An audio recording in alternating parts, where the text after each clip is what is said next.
आमरा मित्रांनो नमस्कार. आजच्या न्यू ब्लॉगला स्वागत आहे. आणि आजची ब्लॉग बघा, सगळं पाडबीड सगळं मारायचं होतं आणि पाडबीड आपण सगळं मारून घेतलेलं दुपारपत्र आपलं पाड सगळं मारायला झालं.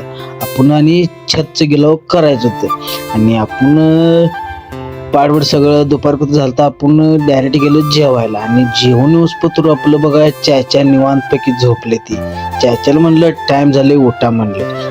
टाइम झाली उठा म्हणताना थांबा जरा 5 मिनिट म्हणलं. चाच्याला म्हणलं लय उशीर होते लवकर उठा म्हणलं. आणि उठल्या आपण सगळं मालबिल सगळं मारून घेतलं. छत आपलं संपलेलं होतं. छत संपलं होतं. चाच्याला म्हणलं सगळं कडचं माल सगळं पडलेलं सगळं काढा म्हणलं.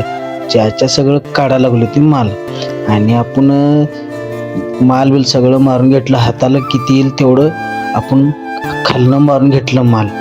काम भरलं तर आपलं माल लय राहिलेलं आणि टाइम पण लय झालं. चाच्याला म्हणलं आता सगळं झालेलं आहे माल तुम्ही मटेरियल धुवून घ्या. तर आपलं दुसरीकडची जिना रूमचं चालू होतं गेलं. आणि मिस्त्री बघा त्याने पण सगळं संपवलेलं आहे, माल काढून गेलं. ते आपले बघा मिस्त्री खाली थांबलेले ते बघा. आणि आजची ब्लॉग कसा आहे काय म्हणून कमेंट करून सांगा. पुढच्या ब्लॉगमध्ये भेटूया. राम राम नमस्कार.